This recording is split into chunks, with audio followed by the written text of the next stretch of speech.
के समक्ष उपस्थित हो चुके हैं। आप लोग अपने स्थान पर बने रहिए, अनुशासन का पूरा ख्याल रखिए और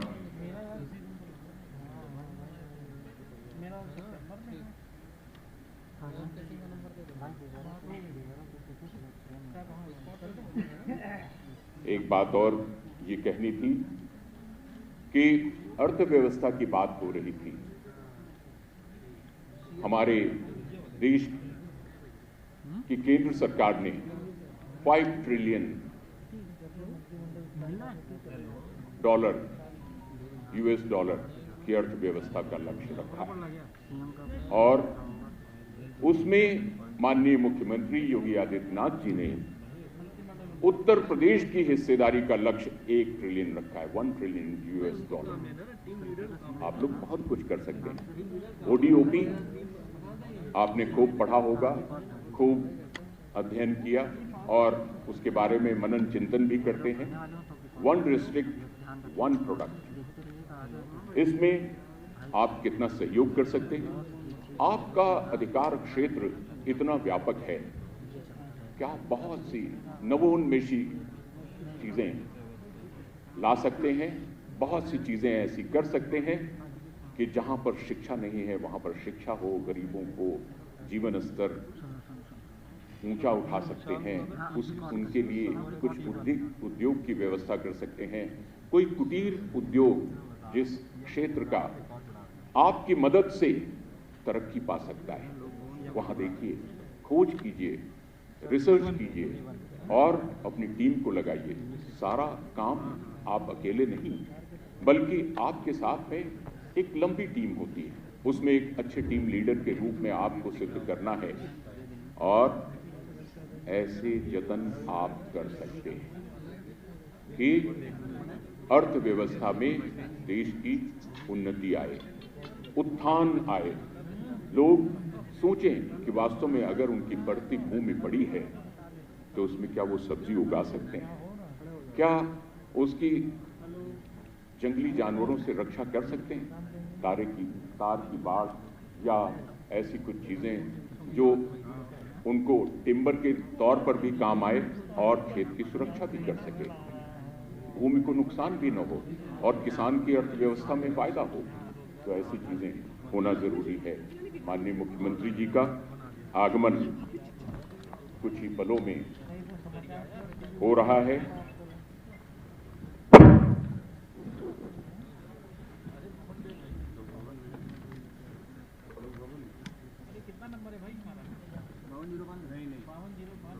माननीय मुख्यमंत्री जी योगी जी,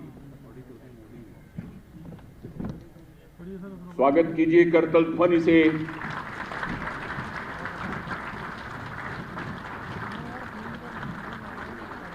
और आपके साथ वरिष्ठ cabinet minister Shri Suresh Khanna ji, deputy chief minister doctor Dinesh Sharma ji पहले ही पधार चुके हैं। सर बैठ जाइए आप। माननीय मंत्री जी पधार चुके हैं और अब दीप प्रज्वलन के लिए मैं सादर आमंत्रित करता हूं। माननीय मुख्यमंत्री जी, माननीय उप मुख्यमंत्री जी, माननीय वरिष्ठ कैबिनेट मंत्री जी और वरिष्ठ अधिकारीगण, माननीय मुख्य सचिव महोदय, तमसो मां ज्योतिर्गमय, मृत्योर्मा अमृतम गमय, असतो मां सद्गमय। असत से सत्य की ओर चलें और अंधकार से प्रकाश की ओर चलें, मृत्यु से अमरता की ओर चलें। हमारे अभ्यंतर में भी एक अंधकार होता है और ये ज्योति इस बात का प्रतीक है कि हम उस अंधकार को भी दूर करें। और अब एक चीज और ये ध्यान रखने की है कि आज जो आपको यहां पर अपर मुख्य सचिव नियुक्ति एवं कार्मिक श्री देवेश चतुर्वेदी जी अभी अपनी बात कहेंगे, उस बात को और उसके बाद में जो भी अधिकारीगण, माननीय मंत्रीगण, माननीय उप मुख्यमंत्री, माननीय मुख्यमंत्री जी जो भी बात कहते हैं उसको बहुत सावधानी पूर्वक और बड़े ही शांत मन से, एकाग्र मन से सुनिएगा। अब मैं आमंत्रित कर रहा हूं अपर मुख्य सचिव श्री देवेश चतुर्वेदी जी को नियुक्त एवं कार्मिक।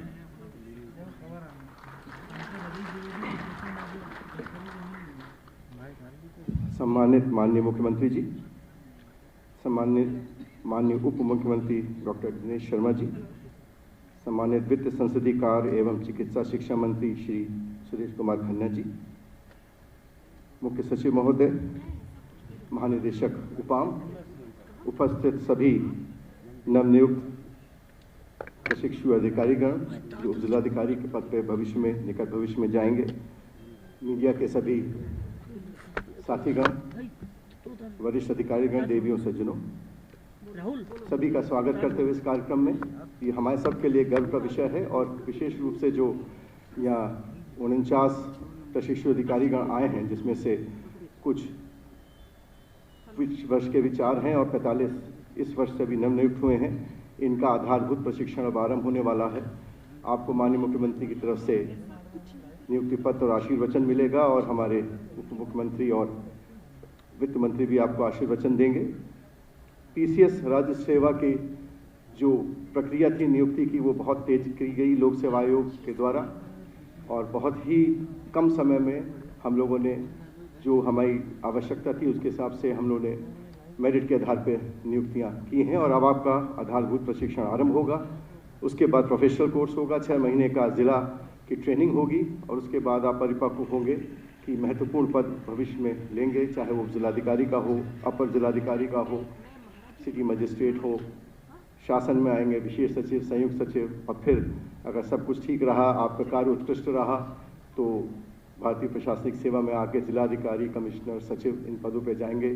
विभिन्न निगमों में भी आप प्रबंध मंडल में वरिष्ठ पदों पे रहेंगे। आवश्यकता ये है, 2 बातों की मैं ब्रीफ में रहूँगा। सबसे पहले प्रथम बात यह है कि संवेदनशील रहना, नागरिकों के प्रति सदैव अपने द्वार खुले रखना और रिजल्ट ओरिएंटेड रहना। रिजल्ट ओरिएंटेड का मतलब कि नतीजे देना, चीज़ों को टालना नहीं। ये 2 मुख्य बातें हैं और प्रशिक्षण जो आप लेंगे, अभी प्रोफेशनल लेंगे, बाद में अभी लेंगे फाउंडेशन, यही ध्यान रखना है कि कैसे हम प्रदेश की समस्याओं को, इस प्रदेश में कई ऐसे क्षेत्र हैं जो विभिन्न प्रकार की समस्याएं अलग अलग जगह हैं, उनमें आप कार्य करते हुए कैसे उनकी समस्याओं को दूर कर सके, विकास की गति को आगे बढ़ा सके, आपसे अपेक्षाएं रहेंगी। मैं माननीय मुख्यमंत्री जी और यहाँ उपस्थित गणमान्य जो हमारे अतिथि हैं उनको बताना चाहूँगा कि जो यहाँ पर आज उपस्थित हैं जितने जो नवनियुक्त अधिकारी, इसमें से 31 इंजीनियर्स हैं, 2 डॉक्टर्स हैं, MBA हैं 2, और फिर वेटरनरी के भी एक हैं, एक आर्किटेक्ट के हैं और कुछ जो हैं वो साइंस और आर्ट्स के ग्रेजुएट्स हैं। इस प्रकार एक मिक्स अच्छा है, लेकिन टेक्निकल लोगों की ज़्यादा बहुतायत है और ये एक विशेष ट्रेंड हो गया है पिछले वर्षों में इस तरह का। मैं आप सबका स्वागत करते हुए और आपको भविष्य के लिए शुभकामनाएं देता हूं। अपेक्षा करता हूं प्रशिक्षण को आप बड़े गंभीरता से लेंगे और जो बात यहाँ कही जाएगी अमन से उसको ध्यान रखेंगे भविष्य में। धन्यवाद। बहुत बहुत धन्यवाद श्री चतुर्वेदी जी। और अब क्रम आता है प्रशिक्षु अधिकारियों द्वारा अनुभव व्यक्त करने का। तो सबसे पहले मैं युगांतर त्रिपाठी जी से उनके अनुभव के बारे में जानने के लिए बात करता हूं।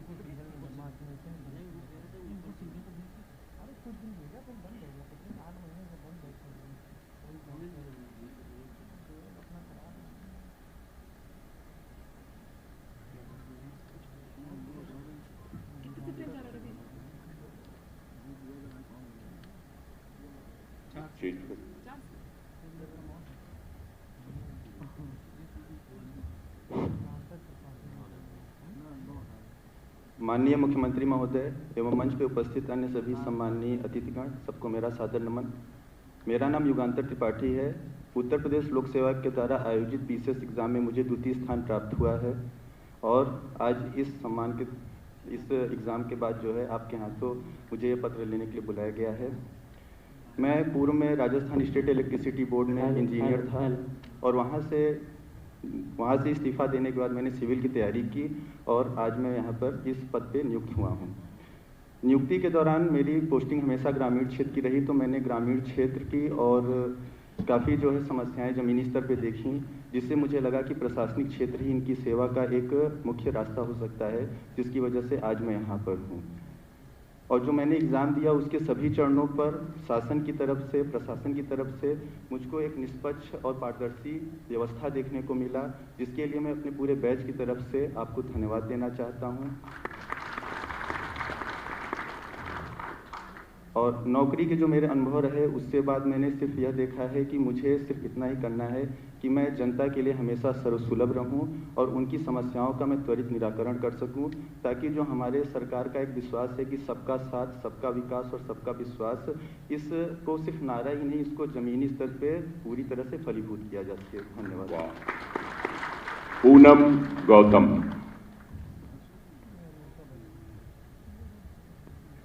अपना अनुभव साझा कर रही पूनम गौतम। माननीय मुख्यमंत्री जी एवं मंच पर उपस्थित सभी अतिथिगण, मेरा हार्दिक अभिनंदन आप सभी लोगों को। मेरा नाम डॉक्टर पूनम गौतम है।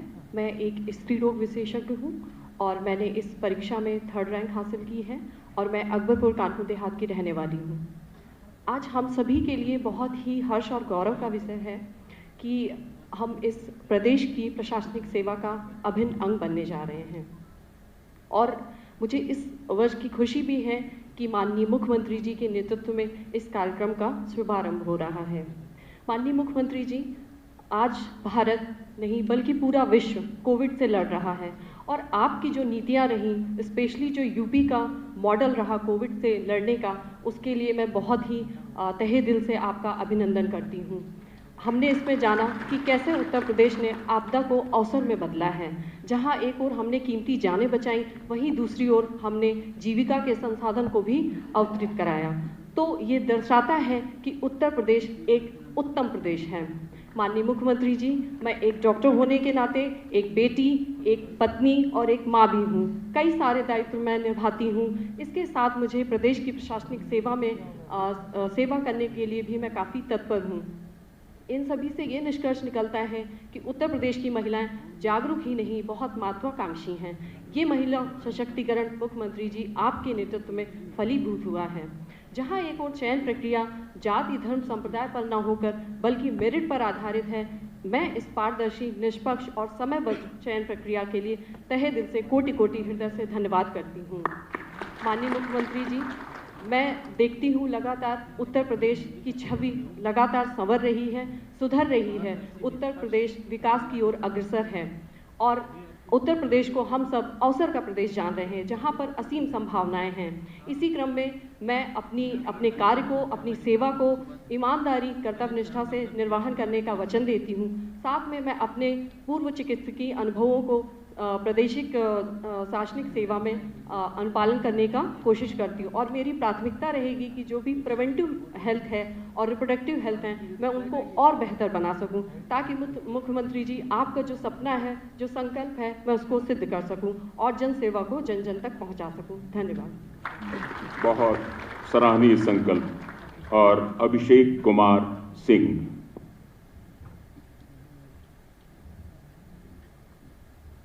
माननीय मुख्यमंत्री जी एवं समस्त अतिथिगण, सबका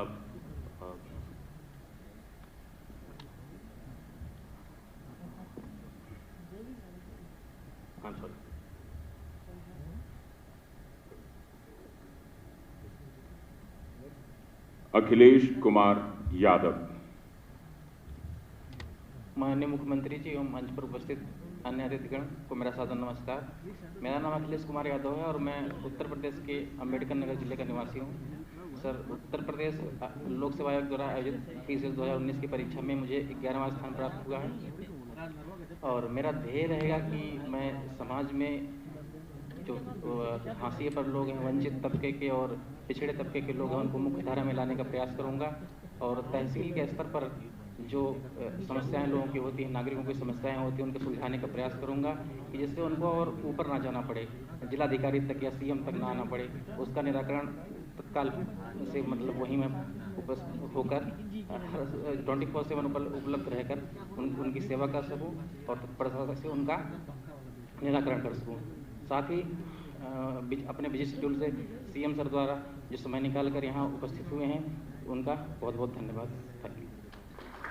अमन देवल। माननीय मुख्यमंत्री महोदय तथा मंच पर उपस्थित सभी सम्मान्य अतिथिगण को मेरा सादर प्रणाम। मेरा नाम अमन देवल है और मैंने यूपीपीसीएस 2019 की परीक्षा में 25वीं रैंक प्राप्त की है।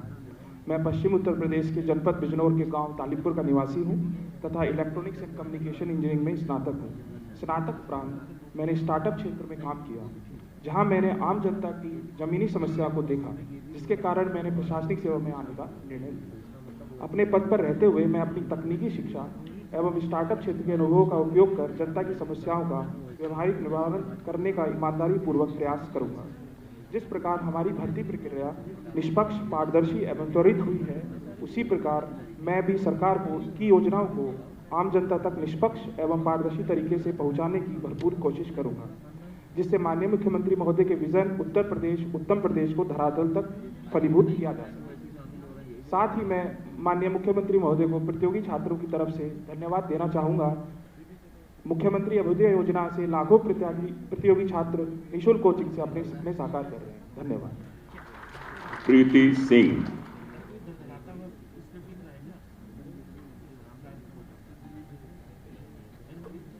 माननीय मुख्यमंत्री जी, मंच पर उपस्थित सभी सम्मानित अतिथिगण, सबको मेरा सादर नमस्कार।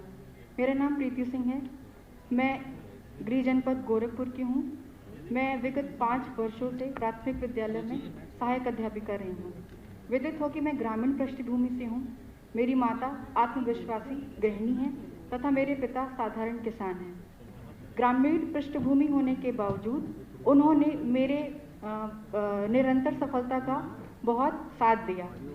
माता पिता के अलावा मेरे यहाँ तक पहुँचने में मेरे प्रियजनों, मेरे मित्रों का भी बहुत योगदान रहा है। इसके अलावा मेरे व्यक्तिगत श्रम, धैर्य और ईमानदारी का बहुत योग रहा है। मैं एक बात पर जोर देना चाहती हूँ कि मनुष्य को कभी अपने प्रयत्नों को छोड़ना नहीं चाहिए जब तक लक्ष्य की प्राप्ति न हो जाए। विलंब भले हो सकती है, परंतु सफलता अवश्य मिलेगी। विगत वर्ष से हमारा देश कोरोना जैसी आपदा से जूझ रहा है। उस संशय की घड़ी में जब पूरे देश को समझ में नहीं आ रहा था कि क्या करना चाहिए, क्या नहीं करना चाहिए, तब हमारे माननीय प्रधानमंत्री जी और माननीय मुख्यमंत्री जी ने हमें आपदा को अवसर में बदलने का मूल मंत्र दिया। उनका ये दिया हुआ मूल मंत्र मैंने अपना प्रेरणा वाक्य बनाया और उस अवसर का पूरा लाभ उठाया, और उसका ही परिणाम है कि परीक्षा फल में मुझे यथोचित स्थान प्राप्त हुआ, जो कि एक निष्पक्ष और पारदर्शी प्रक्रिया के दौरान हुआ। मुझे जो पद और जो दायित्व सौंपे जाएंगे, मेरी प्राथमिकता ये होगी कि मैं महिलाओं, वंचित शोषित वर्गों के सार्वभौमिक कल्याण के उन्नयन का प्रयास करूंगी। मुझे ये भी कहना है कि जनता और प्रशासन के बीच में जो भी संबंध हैं, उनको और संवेदनशील तरीकों से उनके संबंधों को प्रगाढ़ करूंगी और उनके समस्याओं का निस्तारण पूरी मेहनत, पूरी ईमानदारी के साथ करूंगी। मुझे कहते हुए बहुत हर्ष हो रहा है कि आज हमारा उत्तर प्रदेश उत्तम प्रदेश की ओर अग्रसर है। मैं यहाँ पर एक हाथ आगे और बढ़कर ये कहना चाहूँगी, हमें साथ मिलकर इसे अति उत्तम प्रदेश बनाना है। इसके लिए हम पूरे बैच के साथ मिलकर सहयोग करेंगे। मुझे संक्षेप में ये बात कहनी है अपनी वाणी को विराम देते हुए कि शासन के द्वारा जिन दायित्वों, जिन कर्तव्यों का निर्वहन करने का मुझे दायित्व दिया जाएगा, मैं संविधान के धाराओं के अंतर्गत उसका पूर्ण कर्तव्य निष्ठा से पूरा निर्वहन करूंगी। आपने सबने मुझे बोलने का अवसर दिया, इसके लिए सबको बहुत बहुत धन्यवाद। जय हिंद। कोशिश करने वालों की कभी हार नहीं होती, सफलता मिलकर रहती है। और अब मेरा निवेदन माननीय वरिष्ठ कैबिनेट मंत्री श्री सुरेश खन्ना जी से उनके संबोधन के लिए।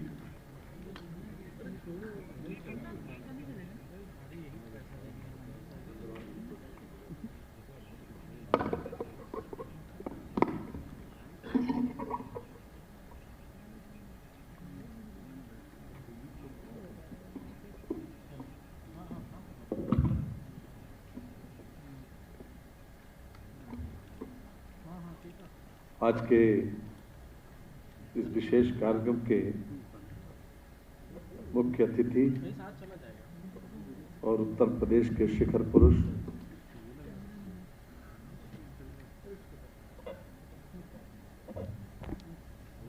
आदरणीय योगी आदित्यनाथ जी, मंच पर विराजमान उत्तर प्रदेश के उप मुख्यमंत्री आदरणीय श्री दिनेश शर्मा जी, मुख्य सचिव श्री तिवारी जी, श्री देवेश चतुर्वेदी जी, श्री नबीश सहगल जी तथा श्री वेंकटेश जी, यहाँ पर उपस्थित सभी सम्मानित बहनों और भाइयों, आज का जो विशेष कार्यक्रम यहाँ पर नियुक्ति पत्र वितरण का है, मैं सबसे पहले जो भी प्रांतीय सिविल सेवा में चयनित होकर जो लोग आए हैं उन लोगों को हृदय से बधाई देता हूं और विशेष रूप से इस बात को कोट करना चाहता हूं कि आप लोगों ने अपने जीवन में जो मेहनत और समर्पण भाव से ये लक्ष्य तय किया कि हमको पीसीएस परीक्षा क्वालिफाई करनी है और उस मेहनत और परिश्रम का ही ये प्रतिफल है कि आज आप यहाँ पर चयनित होकर आए। और इसके पीछे मैं बधाई देना चाहता हूँ आदरणीय मुख्यमंत्री योगी आदित्यनाथ जी को कि उनकी न्यायप्रियता और ये पारदर्शी प्रशासन की ही देन है कि जो आप मेहनत के बल पर यहाँ पर आए हो। मैंने अभी कई लोगों के संस्मरण सुने, अच्छा लगा कि इस उम्र में एक जज्बा है न्यायप्रियता का, लोगों की सेवा करने का।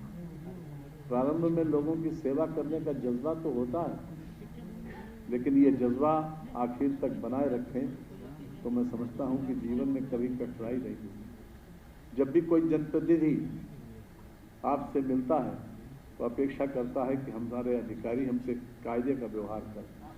काम तो आप नियमों और कानूनों से करेंगे ही, लेकिन व्यवहार जीवन में बहुत मायने रखता है। आपकी उदारता, आपकी विनम्रता, ये आपकी पर्सनालिटी में कुछ न कुछ ऐड करती है और आपकी ख्याति को बढ़ाती है। जो सिविल सेवा यूपी की है वो मैं समझता हूँ कि ये प्रशासन की एक जीवन रेखा है और आपको इस पद पर आने के बाद निश्चित रूप से आपको सेवा का भी अवसर मिलेगा, विकास का भी अवसर मिलेगा और दंड देने का भी अवसर मिलेगा। लेकिन इसकी बुनियाद में याद रखिए कि हम जिस पद्धति से चुनकर आए, जिस पद्धति से आपको इस मेहनत का फल मिला है, अगर जीवन में हर क्षण आप उसको याद रखेंगे तो ये आपके पर्सनालिटी में भी ऐड होगा और आपकी प्रोन्नति पर भी, और यहाँ तक आप जिस पद पर भी रहेंगे उस कुर्सी को भी आप महकाएंगे। मैं विशेष रूप से दो बातों को खास तौर से इंगित करना चाहता हूँ। एक कि लोगों को इस पद पर आने के बाद दिखास की और छपास का रोग बहुत लग जाता है। अगर आप इससे बचेंगे तो मैं समझता हूँ कि ये आपके लिए हितकर होगा। और अगर किसी न किसी रूप में आप सस्ती लोकप्रियता, यानी दिखास का मतलब यह है कि टेलीविजन पर आपका चेहरा दिखाई पड़े, और छपास का मतलब यह है कि किसी न किसी समाचार पत्र में आपका नाम रोज आए।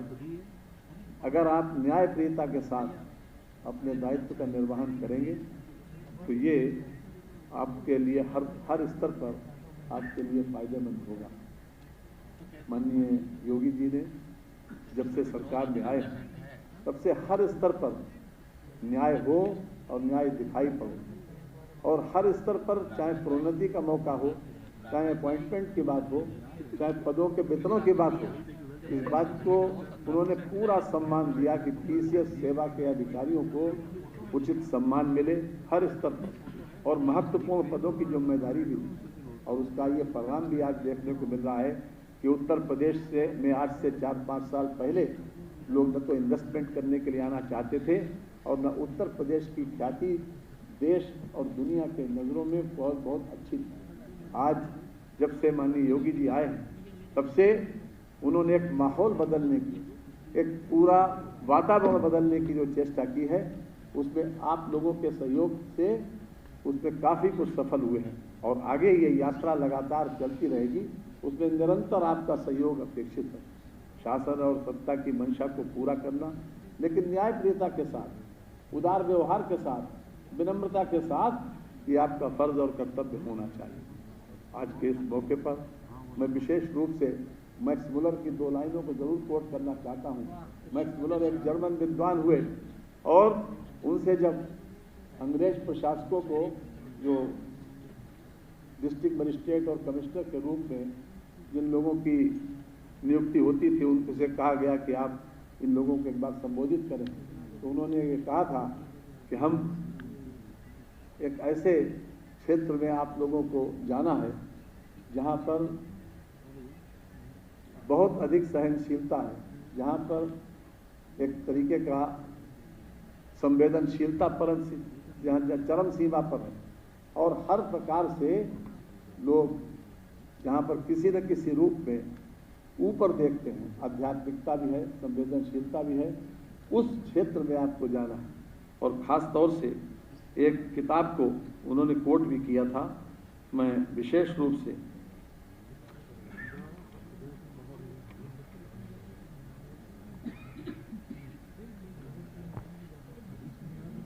What India can teach us, जिसमें दार्शनिकता, निश्चलता, कर्तव्य परायणता, इसके ऊपर विशेष रूप से उन्होंने बल दिया। ये बात मैं इसलिए कोट कर रहा हूँ कि भारत की ये विशेषता आज से नहीं, ब्रिटिश पीरियड से और ख़ासतौर से दुनिया के उन तमाम विद्वानों के मन में ये कौंदती थी कि हम दार्शनिक भी हैं, हम कर्तव्य परायण भी हैं, हम संवेदनशील भी हैं। एक जर्मन विद्वान ने, जो जर्मन बहुत बड़ा मैक्स मुलर एक बहुत बड़ा राइटर हुआ, जिसने वेदों के ऊपर भी बहुत कुछ लिखा है, उसका हर तरीके से उन्होंने कई विषयों के ऊपर बहुत अच्छा भाष्य किया। तो उस वक्त से जो परंपराएं हमारी चली आ रही हैं, अगर हम उस परंपरा का निर्वाह करते हुए अपने आगे की दिनचर्या को तय करेंगे तो निश्चित रूप से न कभी कठिनाई आएगी और न कभी आपको शर्मिंदा होना पड़ेगा। और एक बात मैं आप लोगों की वकालत भी करूँगा, क्योंकि IAS में प्रमोशन का कोटा भी ज़्यादा बढ़ना चाहिए और कम उम्र में प्रमोशन होना चाहिए, ताकि आदमी की जब उम्र काम करने का विशेष जज्बा हो, विशेष लगाव हो, तो उसमें बेहतर से बेहतर परिणाम दे सके। इन्हीं शब्दों के साथ मैं अपनी बात समाप्त करता हूं और ढेर सारी शुभकामनाएं आपको देता हूं। बहुत बहुत धन्यवाद। बहुत बहुत धन्यवाद माननीय मंत्री जी। और अब मेरा निवेदन माननीय उप मुख्यमंत्री डॉक्टर दिनेश शर्मा जी से उद्बोधन के लिए।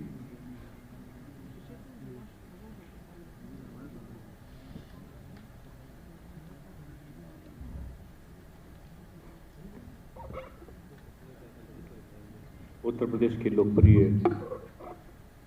मुख्यमंत्री माननीय श्री योगी आदित्यनाथ जी, उत्तर प्रदेश के वरिष्ठ कर्मठ मंत्री, वित्त मंत्री आदरणीय श्री सुरेश खन्ना जी, उत्तर प्रदेश के मुख्य सचिव श्री राजेंद्र तिवारी जी, उपमा के चेयरमैन श्री जी वेंकटेश जी, श्री देवेश चतुर्वेदी जी, श्री नवनीत सहगल जी, श्री रंजन कुमार जी, यहाँ के जिलाधिकारी और सभी उपस्थित सौभाग्यशाली अपने जीवन की एक नई यात्रा को प्रारंभ करने वाले जो भी चयनित हुए हैं, ऐसे उप जिलाधिकारी पद के लिए अहर समस्त महानुभाव। आप सब जानते हैं कि परीक्षा में बैठना और बैठने के बाद में उसमें सफलता प्राप्त करना किसी चुनौती से कम नहीं होता है। और हम लोग सतत प्रयत्न के द्वारा जब शिक्षा का प्रारंभ करते हैं और जैसे जैसे हम लोग हाई स्कूल और इंटरमीडिएट की परीक्षा को पास करने लगते हैं, हम चुनौतियों का सामना करना सीख जाते हैं। लेकिन एक उत्साह होता है, एक उमंग होता है, जीवन में भविष्य में कुछ कर गुजरने की तमन्ना होती है। और वो नौजवान का जो समय होता है, युवा काल होता है, उसमें सारी परिस्थितियों के बीच में हम कैसे अपने भविष्य का निर्धारण करें, ये भी एक कठिनाई हमारे सामने आती है। पिताजी कुछ चाहते हैं, माताजी कुछ चाहती हैं, रिश्तेदार कुछ चाहते हैं, मैं कुछ और चाहता हूँ। मैं भी पढ़ता था, पिताजी बिजनेस करते थे। जब हम 8th से 9th में आया तो बोले कि इसको बिजनेस करना है, कॉमर्स दिला दो। माँ चाहती थी डॉक्टर बन जाए, साइंस दिला दो।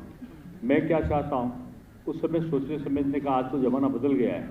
आज तो सोशल मीडिया का और इस प्रकार का जो प्रचलन है, तो विद्यार्थी अपने आप से निर्णय लेना जान गया है। लेकिन उस समय परिस्थितियाँ होती थी कि माता और पिता का सम्मान रखना, अपनी इच्छा को भी पूरा करना और उसके बीच में निर्णय करना। मैंने चुना कि मैं कॉमर्स लूँगा, पढ़ूंगा, पिताजी की इच्छा पूरी होगी। माँ चाहती है डॉक्टर बने तो PhD करके डॉक्टर बन जाऊंगा। यानी लक्ष्य का निर्धारण की प्रक्रिया शुरू हुई और शुरू होने के बाद तय हुआ कि मुझे प्रोफेसर बनना है, टीचर बनना है। और टीचर कैसे बना जाए, इसके लिए प्रयत्न शुरू हुए। अब इसके लिए जो प्रयत्न शुरू हुए, मैं आपको इसलिए बता रहा हूँ, आप सबके साथ इसी प्रकार की घटनाएं घटती होंगी। लेकिन आज मुझे सुनकर अजीब सा लगा कई चीज़ों में, क्योंकि बदलते समय की परिभाषाएं भी अलग तरीके से, कार्य पद्धति भी और लोगों की सोच में भी परिवर्तन आया है, उसकी प्रायोरिटीज में भी परिवर्तन आया है। पहले था कि लक्ष्य का निर्धारण हमने कर लिया कि मुझे टीचर बनना है। 17 कॉम्पिटिशन में बैठा कि मैं कुछ कर सकता हूँ कि नहीं कर सकता हूँ। 17 में 16 में मैं सेलेक्ट हुआ और एक में जिसमें बैंक PO में तो सेलेक्ट हो गया था, लेकिन बैंक का जो क्लर्कियल था उसमें मैं सेलेक्ट नहीं हो पाया।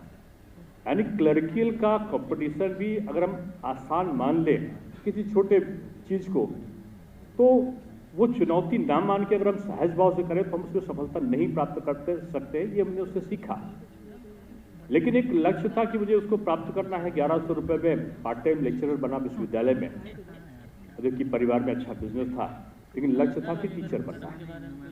और टीचर बनने के ही लक्ष्य के हिसाब से मैं कार्य नियोजन करने लगा। लेकिन आज मैंने जो इस किस्से को मैंने इसलिए बताया आपको कि आज जब मैंने देखा कि आपने लक्ष्य निर्धारित किया होगा, किसी ने मैं इंजीनियर बनूंगा, किसी ने कहा होगा डॉक्टर बनूंगा, किसी ने सोचा होगा कि मैं कुछ और बनूंगा। लेकिन मैंने देखा कि एक डॉक्टर बनने के बाद वो सिविल सेवा में आना पसंद कर रहे हैं, एक इंजीनियर ने अपना साइड बदल कर दूसरी तरफ आना पसंद किया। यानी हमने जिस चीज़ के लिए प्रोफेसर को चुनने का काम किया था, समय की परिस्थितियों के अनुसार या अपनी जो प्रायोरिटीज थी उसको बदलने में मुझे समय नहीं लगा और हमने दूसरे चीज़ को चयन किया। ये चीज़ को हमारे भारत सरकार ने परखा है। आज जो राष्ट्रीय युवा नीति बनी है, शिक्षा नीति बनी है, राष्ट्रीय शिक्षा नीति में भी यही सब चीज़ें दी गई। बिल्कुल आपने जो किया है वही दिया है। मैं देख रहा था कि अभिषेक तो बोलने में भावविवल हो गए थे, लेकिन आप इससे साफ्टर बन रहे हो। ये सेल्फ कॉन्फिडेंस ही आपका आगे आपको सफलता के बिंदु पर ले जाएगा। भावुकता, प्रेम, स्नेह आपके व्यक्तित्व को निखारता है, लेकिन जो आत्म गौरव और आत्मनिश्चय है ये आपको सफल बनाता है। मैं देख रहा था कि गृहस्थ जीवन में रहते हुए भी हम जो डॉक्टर हैं उन्होंने, पूनम गौतम जी समता थी, अपने किस प्रकार से भविष्य का निश्चय करेंगे आप बता रहे थे। मैं माननीय मुख्यमंत्री जी को बधाई दूंगा कि मैं लिस्ट देख रहा था, लिस्ट में चयन में कितनी निष्पक्षता का भाव है। अखिलेश यादव जी भी चुने गए, अभी अपना उन्होंने वक्तव्य रखा यहाँ पर। और यहाँ पर जो प्रीति सिंह हैं और तमाम लोगों ने अपने संस्मरण बताए। आपके संस्मरणों से एक चीज स्पष्ट है कि कुछ कर गुजरने की तमन्ना है आपको 2-3 चीजें हमेशा याद रखनी है। नॉट टू बी डिस्करेज, हम तो उत्साहित मत होइए। क्विक डिसीजन एंड एक्शन, आप तुरंत निर्णय लीजिए और तुरंत कार्रवाई को प्रारंभ करिए। कॉन्फिडेंस आप में होना चाहिए।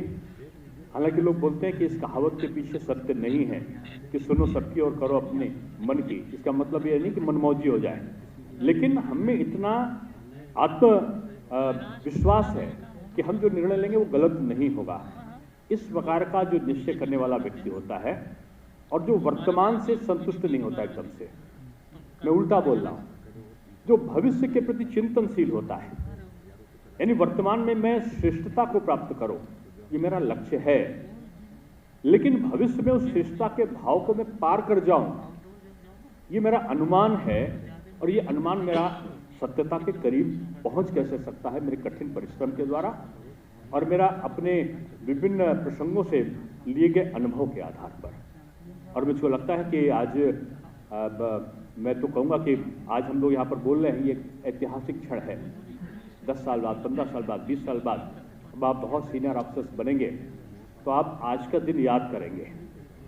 और मैं कहूँगा कि माननीय मुख्यमंत्री जी ने जिस तरीके से संचालन किया है नौकरियों के बारे में, मैं एक अंग हूँ सरकार का, लेकिन सरकार का अंग होने के बावजूद मैंने इतनी निष्पक्षता इतने करीब से कभी नहीं देखी थी। ये एक शोध का विषय बनेगा कि आखिर एक मुख्यमंत्री के कार्यकाल में 5-5 लाख के करीब, 4.5 लाख का क्रॉस कर चुके हैं सरकारी नौकरी का, 5 लाख के करीब हम लोग पहुंचने वाले हैं। 1.5 लाख तो केवल शिक्षक भर्ती हो गए, 1,37,000 तो केवल पुलिसकर्मी भर्ती हो गए, कितने अलग अलग ऑफिसर्स में भर्तियां हुई। लेकिन पक्ष तो छोड़ दीजिए, विपक्ष की तरफ से भी एक आवाज नहीं आ पाई कि किसी भी भर्ती में किसी प्रकार की जो पक्षपात है, किसी प्रकार का जो अनियमितता है, उसको कहीं बरता गया। मैं इसीलिए कह रहा था कि ये शोध का विषय भविष्य में बनेगा। और शोध का विषय इसलिए भी बनेगा कि भविष्य की नींव डाली है। मेरा और तेरा न करके जैसे राजनीतिक आकांक्षाओं को पूर्ति करने वाले लोग जो सत्ता को प्राप्त करने की चाहत रखते हैं राजनीति में आने के बाद, उनका एकमात्र लक्ष्य होता है कि अपने लोगों को अच्छी जगह पर बैठाना। एक बार एक साहब मुझसे पूछ रहे थे कि माननीय मुख्यमंत्री जी का करीबी कौन है, तो मैंने कहा कि मैंने तो इतने करीब से देखा है उनको और मुझको लगता है सारे लोग उनके करीब हैं, और कभी कभी मैं देखता हूं तो लगता है कोई भी उनके करीब नहीं है। वो निष्पक्षता का भाव देखने के बाद अपना जो निर्णय लेते हैं वो सार्वजनिक हित में उनका निर्णय हो और सबके लिए ये पारदर्शी तरीके से पहुंचे, यही शासन व्यवस्था होती है। और मैं तो कभी कभी इस चीज़ को भी आप सबके बीच में शेयर करता हूं कि आपको चुनौती मिलेगी। मेरा सौभाग्य था कि विश्वविद्यालय में प्रोफेसर होने के नाते कई बार मुझे पीसीएस का इंटरव्यू में भी जाने को लेने का भी मौका मिला है। आप लोग चयनित हुए तो आपको ट्रेनिंग देने का भी अवसर मुझे मिला है। पीसीएस से आईएएस में प्रमोशन होने लगे तो उस समय ट्रेनिंग होती है, उसमें भी देने का अवसर मुझे मिला है एक प्रोफेसर के नाते। और मैंने आपके विभिन्न अनुभवों को देखा है, फ्रस्ट्रेशन और किसी भी चीज़ के ना होने के बाद में अपने ग्लानि अपने अंतर्मन में आकर अपनी कार्य क्षमता को कभी प्रभावित मत होने दीजिएगा। अगर आप कोई लक्ष्य को प्राप्त नहीं कर पाए हैं तो आप दूसरे लक्ष्य की तरफ आप सहज भाव में आगे बढ़िए। और कभी कभी राजनीतिक मंतव्यों की पूर्ति न हो पाने के कारण व्यक्ति अपने आप को असहज महसूस करता है, लेकिन उस समय आपका जो दृढ़ निश्चय होगा, काम के प्रति जो समर्पण होगा, जो आपकी निष्पक्षता और पारदर्शिता होगी, वही पूंजी के रूप में आपके साथ जाएगी। इसलिए मैं आप सबसे कहूँगा कि दृढ़ निश्चयी बनिए और दृढ़ निश्चय के साथ साथ आपका जो निर्णय की क्षमता है वो त्वरित होनी चाहिए। और जो सार्वजनिक हित में किया गया काम है, उत्तर प्रदेश को बड़े मुश्किल से भाई भतीजावाद, परिवारवाद, जातिवाद, संप्रदायवाद, क्षेत्रवाद, इन सब से दूर ले जाने का जो सपना माननीय मोदी जी और योगी जी ने देखा था, उस तरफ हम लोग तेजी के साथ आगे बढ़े हैं। इसका निर्णय कौन करेगा? ये ऑफिसर्स करेंगे कि हम समाज में जातिवाद का जहर नहीं आने देंगे। उत्तर प्रदेश की प्रगति का जो सबसे बड़ा बाधक है वो जातिवाद है, और इस जातिवाद की जंग को लड़ने के लिए ऑफिसर्स को आगे आना होगा। आपका जो निष्पक्षता का भाव आपकी कार्यशैली में दिखेगा, वही अच्छे समाज की संरचना में सहायक बनेगा। मैं शुभेच्छा दूंगा। हालांकि इसमें तमाम तो नौजवान ऐसे चयनित होंगे। पहले मैं देखता था एक प्रचलन होता था कि कंपटीशन में आ जाते थे, नए नए लोग आते थे, तो आज मैं टेलीफोन नंबर देख रहा था, पीछे अफसर्स के टेलीफोन नंबर भी लिखे हैं। तो जो देखने वाले होते थे, लड़का है तो लड़के को चयनित करने वाले, लड़की है तो लड़की का विवाह आयु के चयनने वाले, तो लोग लिस्ट से पीसीएस की लिस्ट निकलती थी, उससे चयन करते थे। यानी आपकी महत्ता उसी दिन बढ़ जाती थी जिस दिन आपका चयन हो जाता था। इसका मतलब सीधा से है कि आपका प्रभाव जो बढ़ा है, उस प्रभाव को और बढ़ाने की तरफ आपको आगे आना है। मेरी शुभकामनाएं हैं। आज के 51 लोगों का शुभ अंक है, 51 बड़ा शुभांकर है। ये शुभांकर आपके जीवन में, आपके कार्य संचालन में सहभागी बन सके, यही मेरी शुभकामनाएं हैं। बहुत बहुत धन्यवाद डॉक्टर शर्मा जी, माननीय उप मुख्यमंत्री जी। और कोई भी करीब नहीं और सभी करीब हैं, ऐसे व्यक्ति को संत और सन्यासी ही कहा जाएगा, क्योंकि ईश्वर का जो सबसे घनिष्ठ भक्त होता है वही धर्म तत्व का ध्यान रखता है, वही निष्पक्षता का ध्यान रखता है और वही न्यायप्रियता का ध्यान रखता है। माननीय मुख्यमंत्री जी अपना आशीर्वचन पहले देंगे, उसके बाद 10 नवनियुक्त चयनित अधिकारियों को नियुक्ति पत्र सौंपेंगे। पहले मैं उनसे सविनय निवेदन करता हूं। अच्छा, आइए पहले नियुक्ति पत्र। सबसे पहले युगांतर त्रिपाठी, तैयारी में रहें। पूनम गौतम, कुणाल गौरव,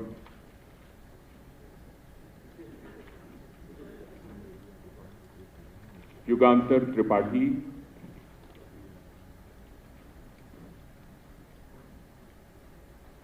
पूनम गौतम।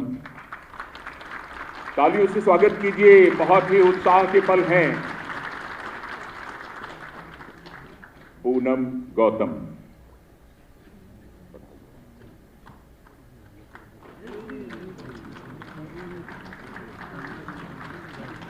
कुणाल गौरव,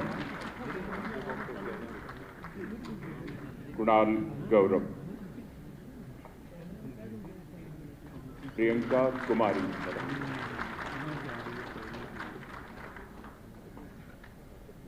प्रियंका कुमारी, अभिषेक कुमार सिंह,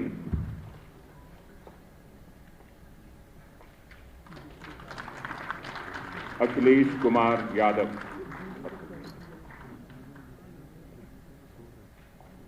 अमन देओल,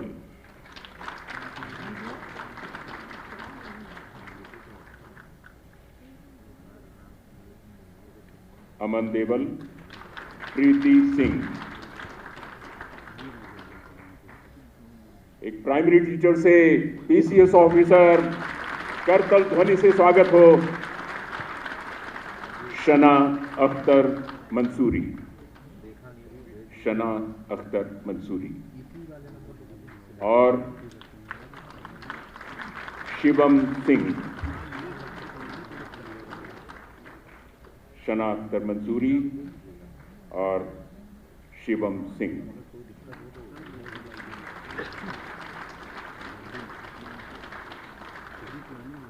अब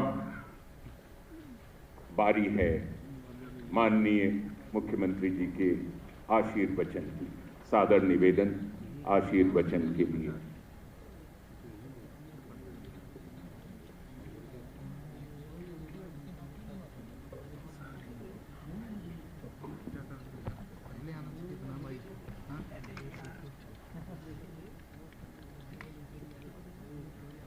उत्तर प्रदेश लोक सेवा आयोग के द्वारा चयनित 2019-20 के उत्तर प्रदेश पीसीएस के अधिकारियों के आज के इस बैच को नियुक्ति पत्र के लिए आयोजित इस कार्यक्रम में उपस्थित प्रदेश सरकार में मेरे वरिष्ठ सहयोगी उप मुख्यमंत्री डॉक्टर दिनेश शर्मा जी, प्रदेश सरकार में वित्त, संसदीय कार्य और चिकित्सा शिक्षा विभाग के मंत्री श्री सुरेश कुमार खन्ना जी, प्रदेश के मुख्य सचिव श्री राजेंद्र कुमार तिवारी जी, अपर मुख्य सचिव नियुक्ति एवं कार्मिक डॉक्टर देवेश चतुर्वेदी जी, महानिदेशक उपाम श्री एल वेंकटेश्वरलू जी, मुख्यमंत्री कार्यालय के प्रमुख सचिव श्री संजय प्रसाद जी और आज के इस कार्यक्रम में उपस्थित सभी नव चयनित उप जिलाधिकारीगण, उनके परिवार के सदस्यगण, मीडिया से जुड़े हुए सभी मित्रगण, मैं सबसे पहले आप सबको देश के सबसे बड़े राज्य में सबसे बड़ी प्रशासनिक व्यवस्था का पार्ट बनने के लिए हृदय से बधाई देता हूं, आप सबका अभिनंदन करता हूं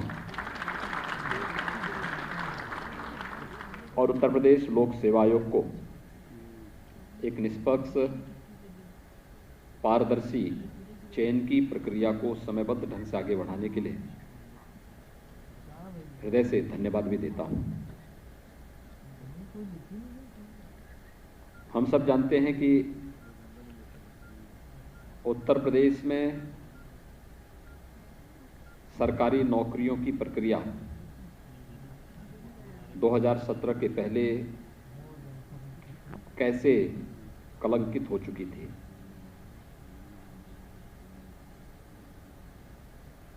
भाई भतीजावाद, जातिवाद, भ्रष्टाचार इस कदर पहुंच गया था कि इस माननीय न्यायालय को उन सभी प्रक्रियाओं की सीबीआई जांच करने के भी आदेश देने पड़े थे और उसमें बहुत सारी जांचें न्यायालय के आदेश पर सीबीआई जिसमें अभी भी जांच कर रही है। ये वास्तव में प्रदेश की युवाओं के जीवन के साथ, उनकी प्रतिभा के साथ न केवल खिलवाड़ था बल्कि उन्हें कुंठित करने के कुत्सित मंशा के तहत पिछली सरकारों के द्वारा की गई शरारत का भुक्तभोगी उत्तर प्रदेश का युवा होता था।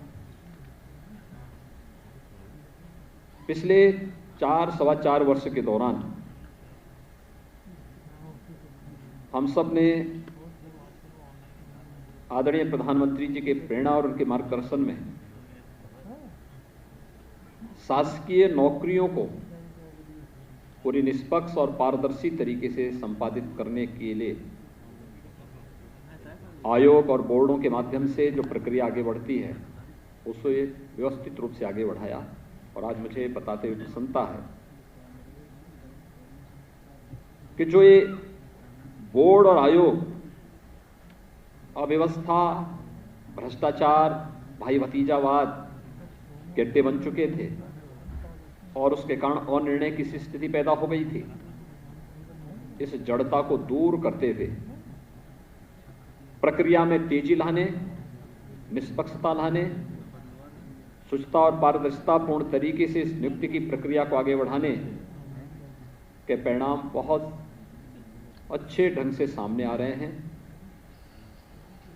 एक भी नियुक्ति उत्तर प्रदेश की आज के दिन पर हम लोग विगत 4.25 वर्ष के दौरान 4.5 लाख के आसपास सरकारी नौकरियों में प्रदेश के नौजवानों को नियुक्ति पत्र दे चुके हैं और कोई भी हमारी चयन की प्रक्रिया न्यायालय में लंबित नहीं है।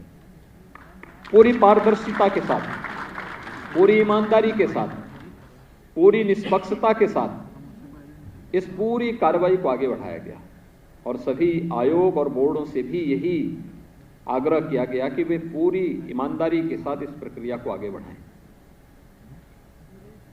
योग्यता, मेरिट और आरक्षण के नियमों का पूरा पालन करें। किसी भी प्रकार से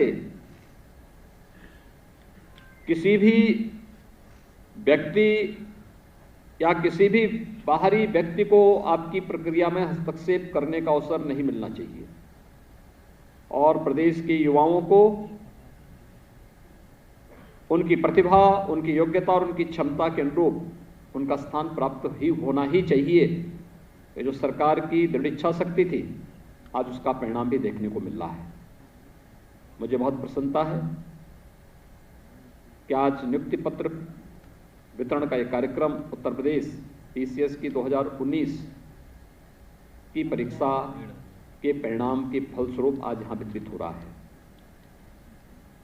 अभी 6 महीने पहले मैंने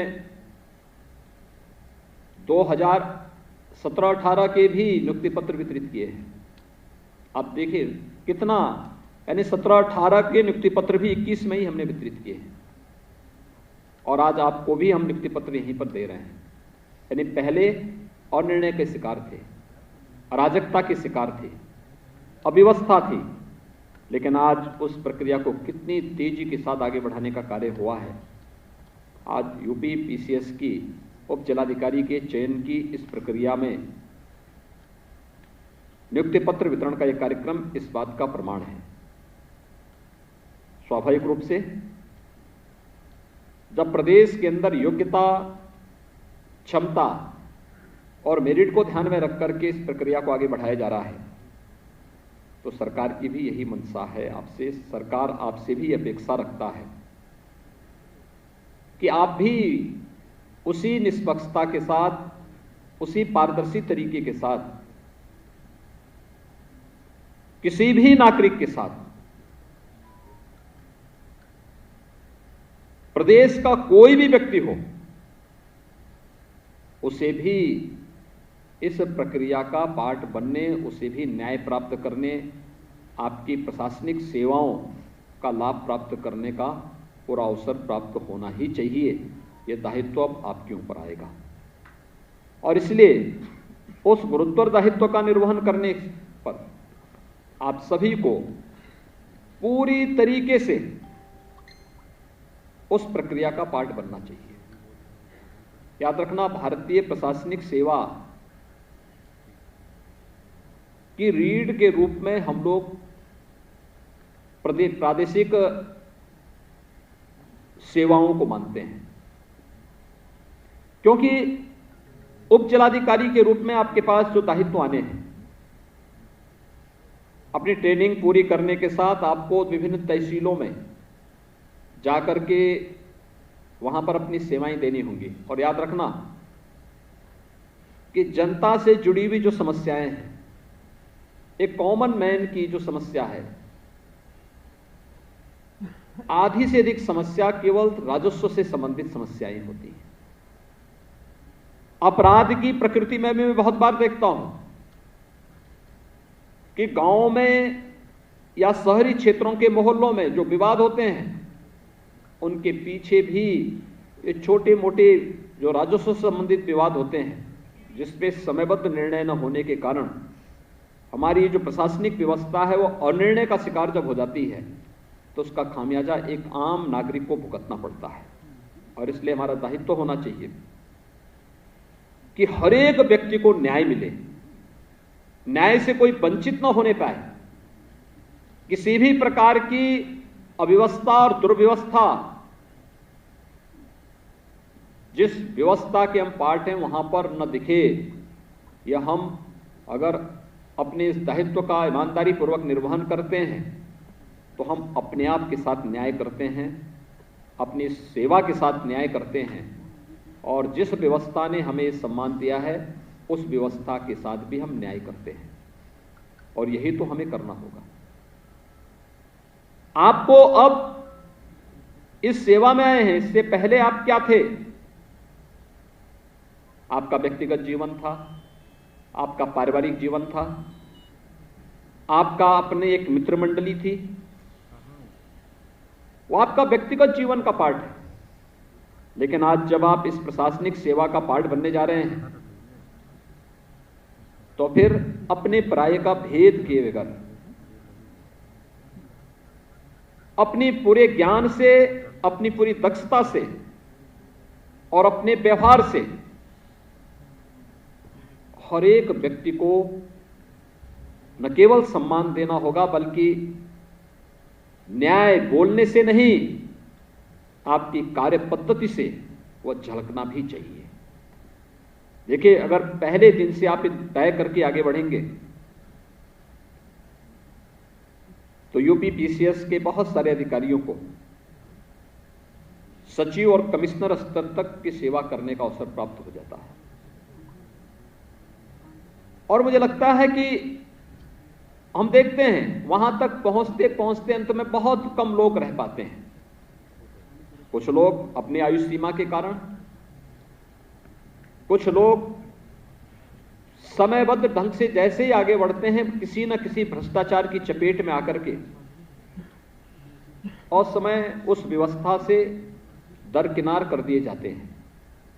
और फिर एक समय जिन लोगों ने शुरू में अपने आप को ध्यान नहीं दिया, पहले दिन से ध्यान नहीं दिया, वे लोग बाद में आगे चल करके स्वयं के लिए एक समस्या खड़ी हो जाते हैं। हम समाज के लिए समस्या न खड़ी करें, बल्कि समाज की समस्याओं के सुलझाने के माध्यम बने। एक बेहतर संवाद के माध्यम से हमें इस प्रक्रिया को आगे बढ़ाना होगा। मैं अक्सर देखता हूं, मैं अधिकारियों से कहता हूं, भाई आप जनता दर्शन का कार्यक्रम करिए। मैं मुख्यमंत्री हूं, मेरी तमाम व्यस्तताएं हैं, लेकिन मैं प्रतिदिन जनता दर्शन के कार्यक्रम में जनता से जरूर मिलता हूं। ये सच है कि कोरोना कालखंड में विगत 15-16 महीनों से ये प्रभावित हुआ। मैं लखनऊ में हूं, तो लखनऊ में जब कोरोना पीक पे रहता, उस समय को छोड़ दिया जाए, उस समय ये प्रक्रिया हम स्थगित कर देते हैं। सामान्य दिनों में 500-600 लोगों से मैं स्वयं मिलता हूं, उनकी समस्याओं को समयबद्ध निस्तारण करने की व्यवस्था भी करता हूं।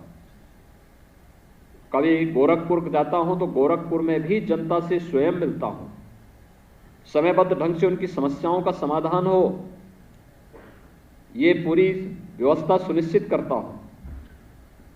अगर यह कार्य हर एक व्यक्ति प्रारंभ कर दे, हर एक व्यवस्था से जुड़ा हुआ व्यक्ति, और मेरा मानना है लगभग 90% समस्याएं थाना और तहसीलों से जुड़ी हुई हैं। तहसील की प्रक्रिया को पूरी तरह पारदर्शी हम कर लें, तकनीक का उपयोग कर लें, क्योंकि इसमें जो ज्यादातर लोग आए हैं वे टेक्नोक्रेट ज्यादा है, और उनका दिमाग जाना चाहिए कि हम कैसे तकनीक से आच्छादित करके अपनी तहसील की प्रक्रिया को, या बाद में एक एडीएम के रूप में आपको काम करना पड़ेगा। एडीएम की प्रक्रिया के उस व्यवस्था के साथ आप जुड़ेंगे तो जिस व्यवस्था का दायित्व आपको दिया जाएगा, उस समय भी आपको देखना होगा कि तकनीक से हम आच्छादित कैसे कर सकते हैं, कैसे हम तकनीक इसमें ज्यादा से ज्यादा अपना करके अधिक से अधिक लोगों को उससे जोड़ सकें, और पूरी तरह पारदर्शी व्यवस्था का पाठ हम कैसे बना दें। याद रखना, जो व्यक्ति आज गलत काम कर रहा है, कुछ महीनों के बाद या कुछ वर्षों के बाद वो गलत काम का भंडाफोड़ सामने आने लगता है, और जब उस चीजें सामने आती हैं तो फिर एक नई जांच की प्रक्रिया शुरू हो जाती है उसके खिलाफ, और फिर प्रमोशन से डिमोशन, फिर उसके बाद बर्खास्तगी तक ये पूरी प्रक्रिया आगे बढ़ जाती है। हमारा प्रयास होना चाहिए कि पहले दिन से हम इस प्रक्रिया को प्रारंभ करें, तकनीक का अधिक से अधिक उपयोग करने का प्रयास करें। हर एक व्यक्ति को केवल बोलने से नहीं, बल्कि वह जब हमारे पास आए तो उसको लगना चाहिए कि हां, मुझे न्याय मिल गया है। अगर हर एक स्तर का अधिकारी समयबद्ध ढंग से जनता की सुनवाई करने लग जाए और समयबद्ध ढंग से उसे न्याय देना प्रारंभ कर दे, तो जनता बड़ी संख्या में यहां वहां जाकर के अपना समय और अपने पैसे को बर्बाद नहीं करेगी। वो अपना समय का उपयोग बेहतर तरीके से आगे किसी अन्य कार्य के साथ कर सकती है, लेकिन यह हम सब पर निर्भर करता है कि कैसे हम इस चीज को, इसके साथ अपने आप को जोड़ सकें, और ये चीजें हमें देखनी पड़ेंगी। दूसरा, आपको इसके बाद फील्ड की पोस्टिंग के अलावा सचिवालय में भी कार्य करने का अवसर प्राप्त होगा, नगर निकायों में कार्य करने का अवसर प्राप्त होगा, विकास की मुख्य धारा के साथ जुड़ करके मुख्य विकास अधिकारी के रूप में कार्य करने का अवसर प्राप्त होगा, जिलाधिकारी और मंडलायुक्त के रूप में भी कार्य करने का अवसर प्राप्त होगा। हमें याद करना होगा, उस समय ध्येय हमारा यही होना चाहिए कि हमारी कार्य पद्धति से एक पीड़ित व्यक्ति को न्याय मिले और वह इस चीज का एहसास भी कर सके। प्रशासनिक व्यवस्था में बैठा हुआ अधिकारी अपने को एक नए प्रोटोकॉल के ऊपर के रूप में ढालना बंद करें, एक टापू के रूप में अपने आप को एकांकी जीवन में डालने की आदत से बचें। जब हम टापू बन जाते हैं तो हमारा समाज से, देश और काल से उसका संबंध विच्छेद हो जाता है, और फिर वहीं से हमारे इर्द गिर्द घूमने वाली मक्खियों के द्वारा जो दुर्व्यवस्था फैलाई जाती है वो तमाम प्रकार की बीमारियों को भी जन्म देती है। ये बीमारियां हम पहले दिन से ही निपटने थे। इस बीमारी से पहले दिन से बचना होगा और अंतिम समय तक हमें इसके लिए पूरी प्रतिबद्धता के साथ काम करना होगा। अगर हम कर पाएंगे तो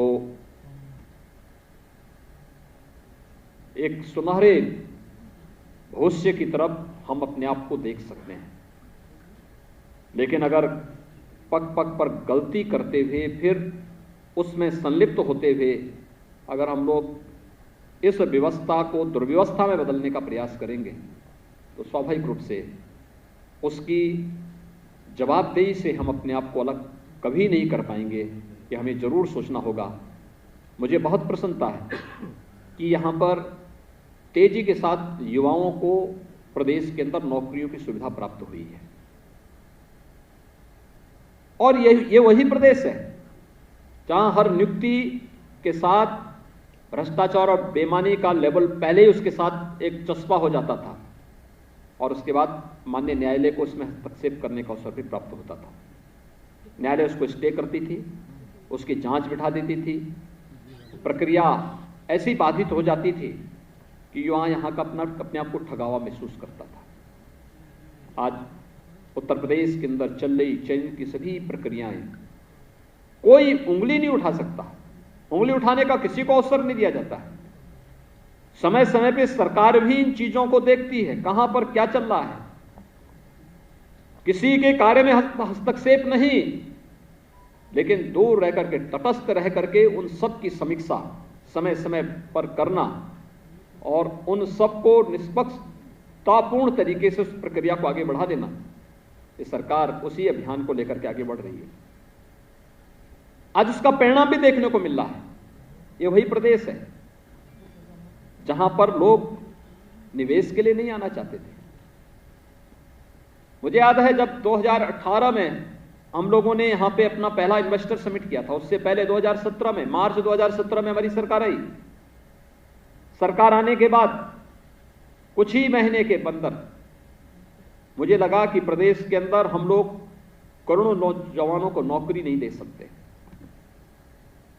हमें निजी क्षेत्र में भी संभावनाओं को टटोलना पड़ेगा, हमें रोजगार की संभावनाओं को भी टटोलना पड़ेगा, स्वतः रोजगार की संभावनाओं को भी आगे बढ़ाना पड़ेगा। ये कैसे हो सकता है? इस पे चर्चा प्रारंभ हुई। देश के अंदर किसी भी निवेशक और उद्योगपति से मिलते थे, वो कहते थे कि हम यूपी के अंदर कसम खा करके आए हैं कि वहां निवेश नहीं करेंगे। वहां पर जो राजनीतिक भ्रष्टाचार है, वहां पर जो प्रशासनिक भ्रष्टाचार है और निर्णय का शिकार है, उसके कारण हम जाना ही नहीं चाहते। मैंने स्वयं उनसे संवाद बनाया। मैंने कभी पिछले 6 महीनों के अंदर आप लोगों ने उत्तर प्रदेश की व्यवस्था को देखा होगा। अपराध और अपराधियों के प्रति जीरो टॉलरेंस की हमारी नीति, सिंगल विंडो पोर्टल के माध्यम से समयबद्ध ढंग से हर एक समस्या के समाधान की प्रक्रिया को आगे बढ़ाने, हर एक टेबल के लिए एक सिटीजन चार्टर हम लोगों ने लागू करने की प्रक्रिया वहां आगे बढ़ाई है। आप आइए तो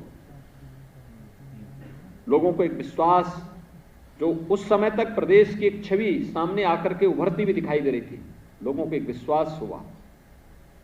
और देखते ही देखते जब प्रधानमंत्री जी के कर कमलों से हम लोगों ने प्रदेश के पहले इन्वेस्टर समिट का उद्घाटन किया, 4,68,000 करोड़ रुपए से अधिक का हमारे पास निवेश के प्रस्ताव तब तक प्राप्त हो चुके थे। यह निवेश समयबद्ध ढंग से यहां पे लागू हुआ।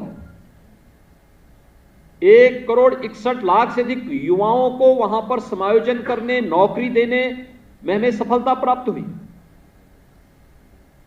स्वतः रोजगार के माध्यम से भी स्वयं का स्टार्टअप स्थापित करने के लिए प्रदेश के तमाम नौजवानों ने इस प्रक्रिया के साथ जुड़ करके कार्य प्रारंभ किया। 60 लाख से अधिक लोग इसके साथ जुड़े। वन डिस्ट्रिक्ट वन प्रोडक्ट और विश्वकर्मा श्रम सम्मान के माध्यम से भी अनेक लोगों को रोजगार की संभावनाएं आगे बढ़ी। आज प्रदेश के अंदर कानून व्यवस्था की स्थिति हो या कोविड प्रबंधन की स्थिति, सरकार की प्रोएक्टिव पॉलिसी ने इस फील्ड में और त्वरित निर्णय लेने की जो प्रवृत्ति हम लोगों ने विकसित की है, इसके कारण उसके बेहतर परिणाम सामने आए हैं।